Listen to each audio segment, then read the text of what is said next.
2024 group 4 எக்ஸாமில் 10th ஜாகிரஃபிலேருந்து கேட்ட ஒரு கொஸ்டின் பார்த்தலாம். அதுக்கு ஆன்சர் எங்கே இருக்குன்றதை பற்றியும் பார்த்தலாம் வாங்க. கீழ்காணும் வாக்கியங்களில் எவை சரியாக இமயமலையுடன் தொடர்புடையது அப்படின்னு சொல்லிட்டு கேட்குறாங்க. அதில் பார்த்தீங்கன்னா ஆப்ஷன் 1, 2, 3ன்னு சொல்லிட்டு கொடுத்துருக்காங்க. ஃபஸ்ட்டு இது பார்த்தலாம். சாஸ்கர், லடாக், கைலாஷ் மற்றும் காரகோரம் ஆகிய முக்கியமான மலைத்தொடர்கள் டிரான்ஸ் இமயமலையில் அமைந்துள்ளதுன்னு சொல்லிட்டு கொடுத்துருக்காங்க. செகண்ட் பார்த்தலாம்.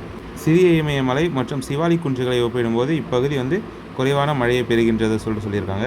தேர்டு பார்த்தலாம். வெளி இமயமலை மிகவும் தொடர்ச்சியான மலைத்தொடராக அமைந்துள்ளது அப்படின்னு சொல்லி கொடுத்துருக்காங்க. ஆப்ஷன் பாருங்கள். 1 மற்றும் 2, 1 மற்றும் 3, 2 மற்றும் 3 அப்படின்னு சொல்லி கொடுத்துருக்காங்க. இதுக்கான ஆன்சர் எங்கே இருக்குன்னு சொல்லிட்டு பார்த்துக்கலாம். இதுக்கான ஆன்சர் பார்த்தீங்கன்னா 10th சமூக அறிவியல் புக்கில் ஜாகிரஃபி ஃபஸ்ட்டு லெசனில் இருக்குது. பேஜ் நம்பர் பாருங்கள் 140. இதில் பாருங்கள், இங்குள்ள முக்கியமான மலைத்தொடர்கள் பொறுத்து சாஸ்கர், லடாக், கைலாஷ் மற்றும் காரகோரம்னு சொல்லியிருக்காங்க. இது பார்த்தோன்னா டிரான்ஸ் இமயமலையில் தான் இருக்குது. ஸோ அப்போ ஃபஸ்ட்டு ஆப்ஷன் பார்த்தோன்னா நம்மளுக்கு கரெக்டு. சரிங்களா? அதுக்கடுத்தது பார்த்துடலாம். செகண்ட் ஆப்ஷன் பாருங்கள். சிறிய இமயமலை மற்றும் சிவாலி குன்றுகளை ஒப்பிடும்போது இப்பகுதி குறைவான மழையை பெறுகின்றது. அப்போ செகண்ட் ஆப்ஷனும் பார்த்தோன்னா கரெக்டு. சரிங்களா? அதுக்கடுத்து பார்த்தோன்னா வெளி இமயமலைன்னு சொல்லிட்டு கொடுத்துருக்காங்க.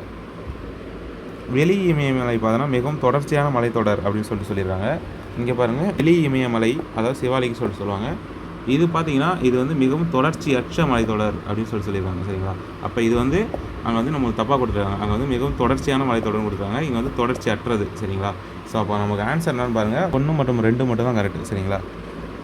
ஸோ இந்த மாதிரி டிஎன்பிஎஸ்சி ரிலேட்டடான வீடியோஸ் தெரிஞ்சுக்க நம்மளோட சேனலில் மறக்காமல் சப்ஸ்கிரைப் பண்ணுங்கள். இதே போல் ஒரு நெக்ஸ்ட் வீடியோவில் பார்க்கலாம். டாடா பாய்.